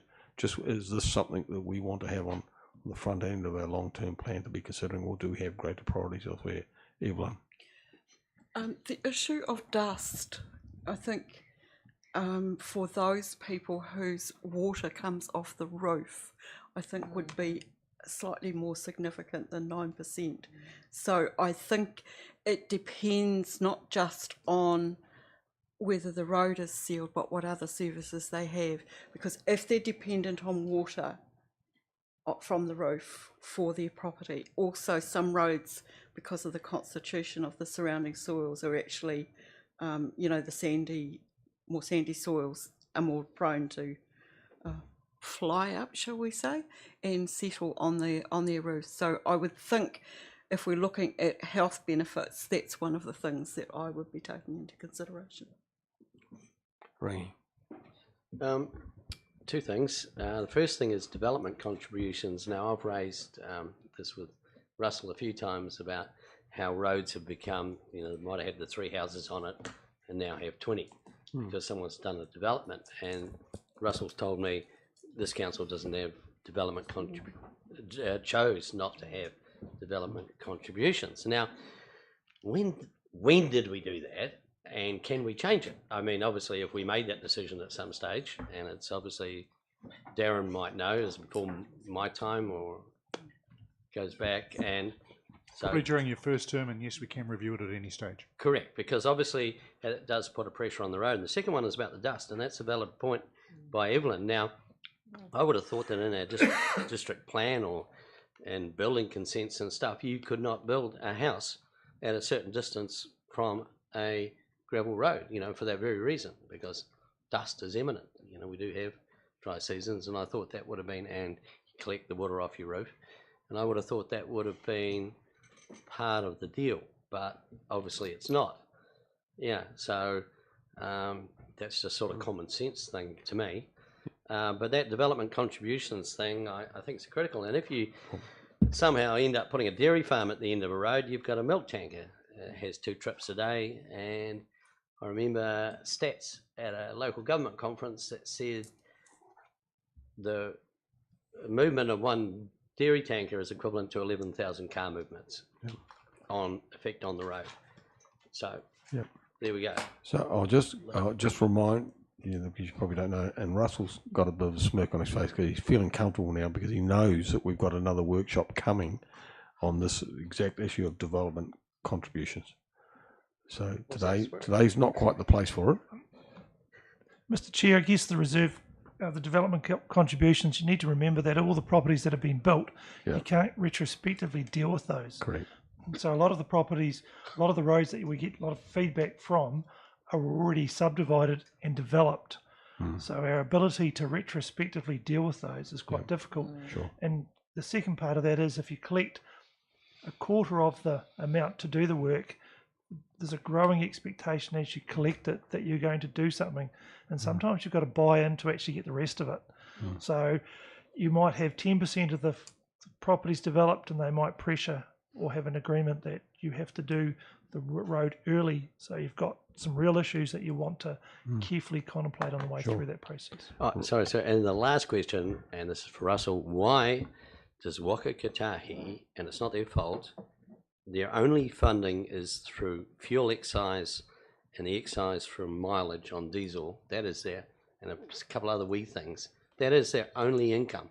Not 1 cent of tax dollar goes into our roads. And we are probably geographically a country that needs roads. We've got mountains, we've got everything, and coastlines. I can help with that before you suck some air in there, Russell. We had a presentation at Local Government New Zealand on this specific issue, and Chris Bishop was there, the transport spokesperson for National, and his acknowledgement was that we will probably, under a right-wing government, move away from the current tax system, which is fuel-based and diesel kilometres, to a flat rate for all vehicles, regardless of whether you're an e-vehicle or not, and you purchase those kilometres depending on the rating of your vehicle. So obviously, a milk truck would pay a damn sight more than a wee e-car, for argument's sake, but they're going to even the playing field out. But that still wouldn't be enough funding. Well, the idea of that was it was to secure enough funding for it, so that it doesn't need tax dollars. Okay. So it'll be a little bit different system. So perhaps we might just run through the rest of the slides, sorry, and then we'll get some. So I guess what we've just highlighted here is we've run, I guess, the criteria over the roads we have, and we've just brought it back as a summary. In the middle there's the BCR, which is the benefit cost ratio. So it's actually showing you what your benefits are against your costs. But what we've also looked at is the ranking using those other weightings, just to see whether we get similar numbers coming out of it. Because in reality, the problem isn't, the first problem you will face is how much do you want to spend, and then the second most and the more difficult question is where are you going to spend it, will be the challenge. And that's really what the benefit of having the weightings there is, actually gives you I guess a good steer about where you should start to focus on and on why. So we've just included, I guess, the roads where we get most of the feedback from ratepayers about concerns in their areas. So Russell, just to give you some feedback on, I've driven every day and sometimes twice a day over some of those roads, as you know, as a rural delivery contractor, and I can talk to Staunton Road, which is a good example. It does chew out in the wet weather, but the cost of nearly $1 million to repair that piece of road for the very small number of houses that are down there, I mean, you just couldn't justify it in the short term. So there's always pressure on. Everybody wants to have sealed roads right up to the front door. The realism is we just don't have the dollars for it unless it suddenly becomes a much higher priority than other things that we've discussed today. Yeah, Pania. I have to say the actual Greenpoint Road and the Maori Road have been on the radar for over 20 years now. Yep. So I just have to say, it's like... But I guess what Russell might be alluding to is if it's been on the radar forever and a day, doesn't mean that you actually do it. No. It might be that the conditions that would justify you doing it are not there. The traffic loading's not there. So, Mr. Chair, I guess the fundamental question from our asset management process is to give us a reasonably good steer whether or not we should be contemplating working through that and including it in our plans, because to be fair, in the past we have, and as the budget gets tight, that's always been the thing that's vanished, but it's just to give us a good direction. I would add that Gun Pit Road too. So in a report last week on infrastructure, there was a stat there that said we had 7 reported potholes in our roading network. So I took it upon myself to do some statistics and drove between Bay Road and Bainfield Road and found 4 potholes just in that section of road. So when we're talking about expanding our roading network, I think what we should do is focus on our existing network and lifting the quality of that, which isn't great in a lot of areas, and reference down beside Shell Gladstone there, that's someone biking along there, if they weren't observant, would fall off because of that roading piece there. And some of the aspects of Herbert Street, just to name 2. So if you expand that across our existing network, I think we've got a lot more issues around the quality of our existing roading network as opposed to expansion and more cost. Good in my view. Rangy. Look, just a quick correction of that fact I gave about the milk tanker. It's actually 1,100 movements, not 11,000. So 1 to 1,100. And it contributes economic value to the country. Oh, absolutely. Yeah, Trish. And it makes sense. Russell, how much feedback have we actually got? Like, I mean, we're looking at making a decision about, a significant amount of money that we could use somewhere else. So is there a lot of feedback, or is it some, or? Well, I guess, Trish, what we're looking for today is just to give staff a steer on whether we want to go down this track, excuse the pun, and whether it's something that we want them to do more work on or not. And I think Grant raises an interesting issue about you need to maintain what you've got at the moment and not spread your dollars too thin, because you'll end up with a bigger network that's more poorly maintained. I think it's worth noting that one of the reasons we've put this forward for discussion is at the time of the last long-term plan there was a community submission specifically on a Maui road, and they asked that it be considered, and then the council at the time of the last long-term plan said we will consider it, not we will do it, but we will consider this issue as part of the next long-term plan, and that's one of the reasons we're having this conversation now. Leslie. Thanks, Mayor Clark. I actually think that one of the significant points here as to why we would leave this in for at least consideration is that on our own ICC criteria, before at the top of that, what has now disappeared from the screen, Where's Greenpoint Road? actually score above the 25%. So we've got 31, 27, 27 and 26. I think at least those 4 should stay in for a consideration phase because they score so high on our own criteria. And while I certainly agree that there's maintenance we can do on the rest of our roading network, I think there is some justification for saying if they're scoring that high on our own criteria, they should at least stay there for consideration. And again, all I'd reflect on that is the key words that she said, which is for consideration, because the value of those 4 upgrades are more than dealing with glass. That's right. But they are meeting a high criteria. Appreciate that. I missed so many times. I mean, I'm not absolutely clear the question that we've been asked today, but I think in the general question about road sealing, I mean, the whole history of Invercargill for 150 years, it's a progressive sealing of roads as the city's been modernised. So I certainly don't think we should ever say that we would not seal any more roads. To me, that's just a modernisation of the city. I mean, it's a bit like, undergrounding electricity lines or something. It's something you do when you can afford it as you progress. So, I mean, I think we should be interested in looking at, high priority cases that come to us. I do support those development contributions as a concept. And again, electricity network does the same thing. So I don't think we should say no. I mean, I think individual cases should be judged in an individual. We're against the general backdrop that the city has always progressively sealed its roads as it's modernised and enlarged. As Russell quite rightly said, though, some of those contentious streets we've got, and if you include a Maori into that as well, getting contributions will be non-existent because the existing ratepayers are already there. And in the case of a Maui, it's not the residents so much, it's the traffic that goes past the residents that seems to be the issue for them. No other discussion? Right. Rhiannon? You're free. Well, maybe not. Oh, maybe if we not. want to talk about passenger transport, which has yes. already come up. Yes. certainly. So we've brought forward in those earlier conversations, councillors, the ones that we were already aware of that were either coming up through the management teams or from the community.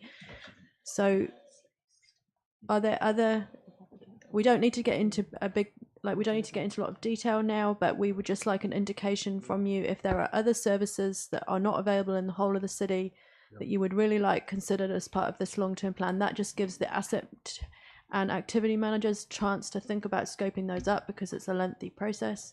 We've already talked about passenger transport. Are there any other services that you just want to flag at this point?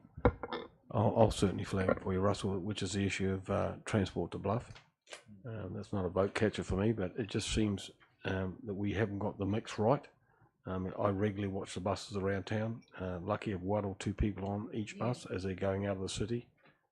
Surely we must have some flexibility to reschedule some of those ins and outs, and maybe have a bus system that goes to Bluff and back in the morning and same thing in the evening. That can't be that big a cost compared to what we run out to some of our suburbs at the moment. So just something to be, from my end, to be thinking about. So it may not necessarily be a new cost, or not a significant new cost. It might just be, hey, we can't have this regular bus system that goes out with one or two people on it, as opposed to Bluff that constantly cries out for a bus system that comes into town. I think as you're saying that, Mayor, I'm looking around the table, nearly everybody's nodding as you're saying it, so I think it would be a high priority for the council. Sure. Trish? If we do that, I'd like to consider education needs for Bluff students as well. It's no high school there, but obviously not just for the students. We probably want, they would go earlier than perhaps other people might, but definitely put that as a consideration into the mix, please. So thank you for that. That's my ignorance, Russell. So I don't know whether it's possible for somebody that might need to come into a doctor's appointment in the morning can get on the school bus as well, or whether No, there isn't a school bus. No, there is no school bus. There used to be. Yep. Okay. Leslie. Thank you. To be fair, there have been at least 2 attempts in my time as a councillor to set up a bus service in Bluff. Sure.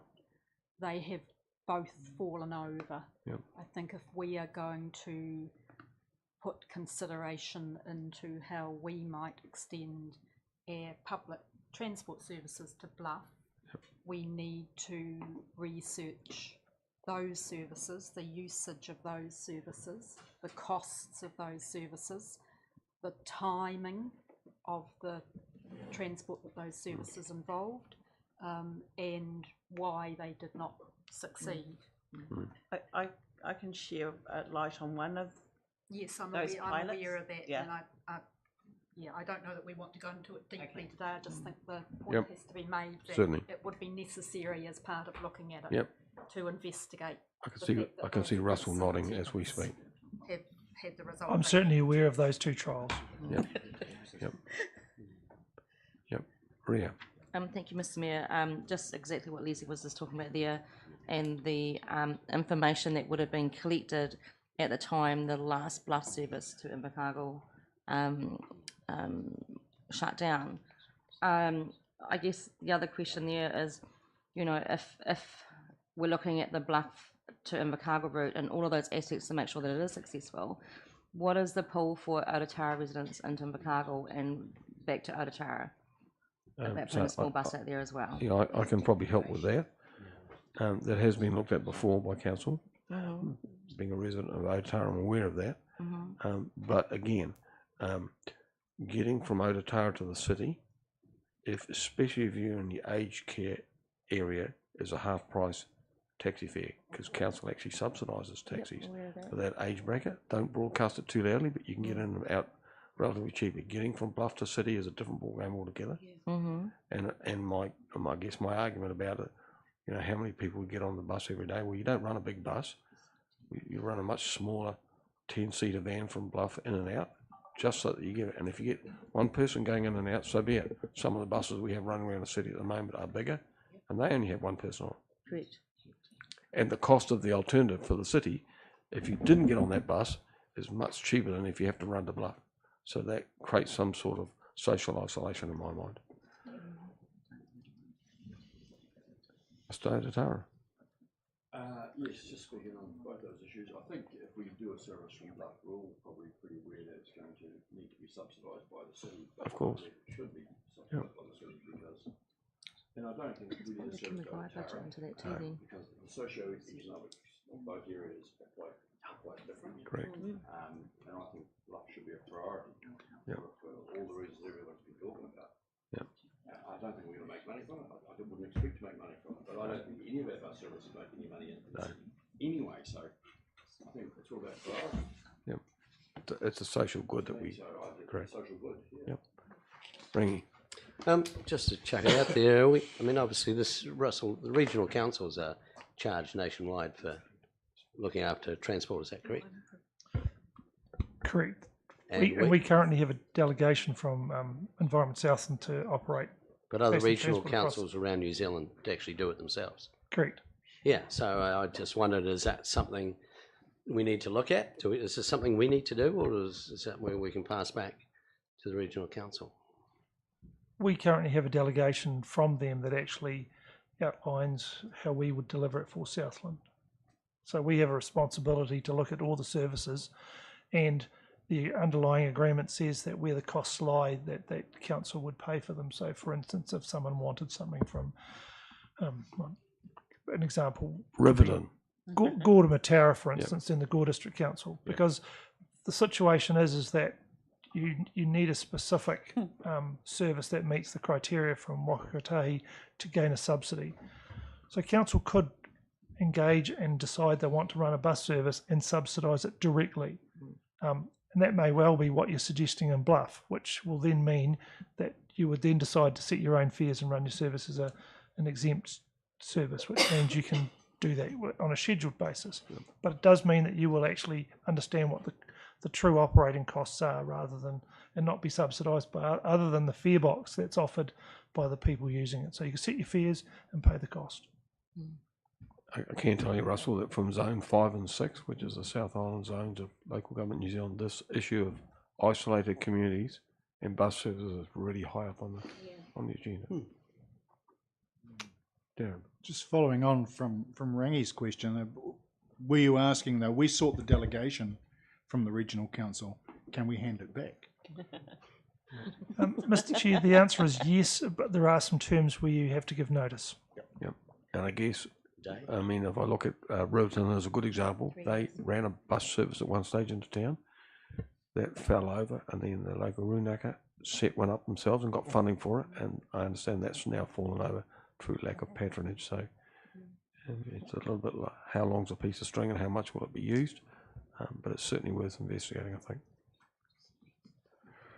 Yes. Yeah, I think it's not binary around lack of access equals a bus service. Sure. And, I think there's a much greater importance of us understanding what the actual need is and why that is, right? Because, and some of it links to how much responsibility is there on individuals. If you live in Bluff, you're sort of in a community that perhaps doesn't have all those services, so there's going to be a need for you to have to get to yourself to some of those services or employment, right? That's a choice that people make. Yep. But equally, there'll be some in the community that need support, and I think we've got to really diagnose how they would access that support and then what it looks like to get the outcome. And it may not be a bus service, it may be some other form of transport that's intermittent and might resemble a lot of characteristics of public transport, but it might not be a bus. Sure. Leave that with you, Russell. And the last agenda item is CCTV.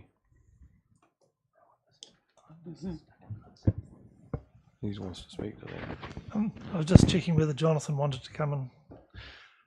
This is really just a relatively brief update, and I guess the first slide really just talks a little bit about what we've brought to council in the past, and I think one of the major things from our stakeholder workshop was really that the working group there was looking for a safer city, and CCTV will contribute. CCTV won't stop crime.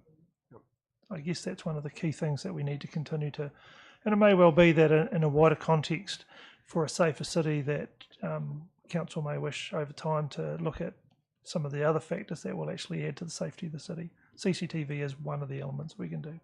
So next slide, Rhiannon. Oh, just as a comment to that, certainly the feedback I've had, and I know Rangi's done a lot of work in this area, is it doesn't stop crime, but it can be a deterrent if you know that you're being watched. So the balance between that and the right of people to not be watched is one of the issues that we deal with. Also, I challenge that, because if you talk through to the police, you know, what it enables them to do is it shortens up their investigative time. Sure. So it creates more police heirs to then police in a proactive way, which will reduce crime. So I would challenge the assumption that it won't stop crime. It won't stop crime, absolutely, for sure, but it will significantly reduce crime, and that is the findings from across Christchurch with their significant CCTV network. It speeds up the ability for the police to get the people that are responsible for crime in front of our justice system, and therefore releases more police heirs to be able to do other stuff. So that was the that's a feedback key to it. The feedback we got with the police was quite clear. They said if you have a major burglary going in the CBD, you can run all over town looking for the offender. If you've got license plate recognition, you can track them as quick as a flash. And then police hours are available for other stuff. It certainly does assist them in solving crime. So I guess this next slide is really just about talking about where we are, and we're currently writing a paper to come to the infrastructural services in April, which outlines this in more detail. Our consultant Scott Bain, who you may have met, has been doing a lot of user needs with the wider community. So he's talked extensively to the Maori wardens and the community patrol, the major stakeholders, the police in detail. He's developed a preliminary network. We are suggesting that we have a staged approach. At the moment, as you'll see in further pages, that we are suggesting that potentially around 60 cameras be placed around the city. So some of those are number plate recognition, some of them are actual image, but that sort of has a budget outcome of about 375,000, and currently our available budget is about 200,000. So there is a gap in there. And the wider stakeholder group was presented, I guess, some of his outcomes, and he was really suggesting that the wider context of all of the cameras, should they be all implemented, is around $1 million total. So that's sort of the order of number to actually do it in a number of regions. In the later slides, we talk about those regions, and regions are really just the areas. If Rhiannon wants to pop the next slide on, hopefully. That's the city centre one that just shows the locations, and if you just go to the next slide, which is probably the more important one, and it's not necessarily about, it's about what they control and how they will support the police. So the police are looking at lots of control ins and outs, and they recognise that if you know where the cars that are stolen are, then you can understand there's something not going to go on that's appropriate. So they look at a whole lot of that type technology. So really that's the sort of area where the wider scale project is looking for. But there is a paper coming to the next report. Sure. One quick question for you, Russell. In the early stages when we had the discussion with the police, they were very keen on plate recognition in and out of arterial roads, so they could see the people coming in from Gore, from Riverton, from Bluff, whatever. But there was an additional cost to that technology, and I put it to them at that stage, should they contribute, and I didn't get a response from that. So is that still a possibility that they may contribute? So what we understand from the police is that the police don't own cameras anywhere in the country, and their underlying business direction is that they don't own vehicles and they don't own cameras. So that's a thing for the community to deliver. So the short answer is from the police, no. It was interesting because when we talked to Scott, who's the specialist, that consultant that Rangi's been engaging with as well, he said there's a difference between cameras and plate recognition options as well. It ups the ante. Don't need to have plate recognition everywhere. You need cameras everywhere.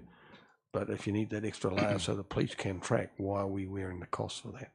So I'm not saying we shouldn't, but I'm just saying, is there an option there for the plate recognition part of the technology?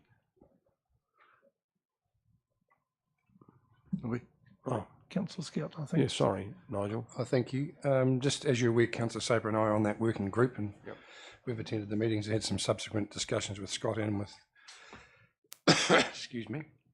The key issue around the project itself is obviously the safer city and selling that to our communities and selling it to New Zealand in the sense of we've created the new CBD, but obviously having a safer city is a really good selling point for mums, dads, caregivers, and our children and our future. So we were all very committed, the whole working group, to the work that's been done very clearly.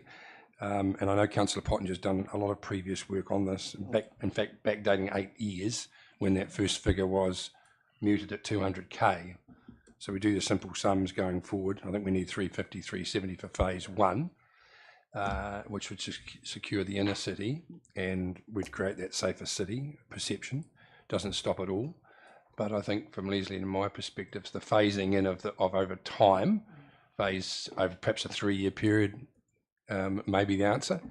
But certainly the other issue that Councillor Pottinger is very aware of is the sense of the locality and also the maintenance and so on. So about having locals being involved in, well, Councillor Pottinger would be really important if we can. I think that's a really key going forward. The police are very much on board, and it does give us a massive opportunity. So we would be supporting this from Councillor Soper and myself back to the full council that we should be pressing a button on this as quickly as we can. Certainly for phase 1 is where we're sitting at the moment. Thank you. The last speaker. Cheers, Mr. Mayor. Look, just to give you a sort of understanding of where the costs lie, is that if you talk about $400,000 for a system, up to half of that is in providing the network it sits on. So it's not just camera hardware, it's got to go through a network, join in to get back. So that's another specialised part of this whole system. And so that every time you expand, you've got to expand the network. And the great thing is everything's getting cheaper. So there's not many things you can say that about. And better. But just on the privacy thing, the thing that that trips up the privacy is when you start using the facial recognition features that some of the cameras have, but you don't have to. You don't use those. You just use the other ones. But this will be great. This will be like glass collection. Well, it's only 8 years as opposed to 10 for the glass. Leslie, the last speaker. Thank you. I wasn't going to say a lot because Councillor Scout and I were of the same mind on where we were at, but I just want to say that I think the significant thing here is that there will be a comprehensive report in April. I think once councillors have that in front of them, they will see exactly the thinking, the amount of consultation that's gone on, the consideration that's gone into the privacy issues and the network issues, and that will be the time to really drill down to what Councillor Scout has said, and I agree with the need for the CBD obviously to be the first phase, but there are a lot of following phases that will deliver us an ideal solution for other parts of the Invercargill city, which are going to be really important. And I think I just have to emphasise the consultation with the stakeholders like the police, the community patrol, the Maori wardens, etc., has been comprehensive, and I think in the report that will be reflected. Okay, thank you for that. The very, very last speaker. I was just going to make the point that, you know, if you were a criminal and you intended to do a ram raid or something of the sort, and you were aware that the central city had all of those cameras, then you'd be more likely to go up and do it in Windsor and do it in South Sea. So I'm not sure that, you know, when we think about CCTV, we should, in my view, we should actually think about the, you know, those areas too. You know, those areas that have got significant amount of shops. You know, that's what I would do. So, no, sorry, I'm going to close it down because I've got some pressure on now to get this finished. I just will make one quick reflection. I mean, CCTV is not about always about crime prevention. It's about the perception that you feel safe somewhere. I think Leslie touched on that before. But we're going to ask residents wait 3 years to feel really safe. Well, yeah, it doesn't add up. Again, that will come with the paper that's coming in April. Yeah, so I'd like to see in the paper a recommendation of what, and it may only be cost, about what's the opportunity to go big. Yep, I'm quite up for that. I think we should look at that, but there is a cost factor. Yeah. There is, yeah, Pania. I'm interested in it's last considered in that paper. Yeah, it is. Yep. That's, All right. That was always on the cards. It was Yep, never it not always was. considered. Yeah. Okay, that's the workshop closed. Thank you for your attendance today. Thank you for those that have listened online. We'll go off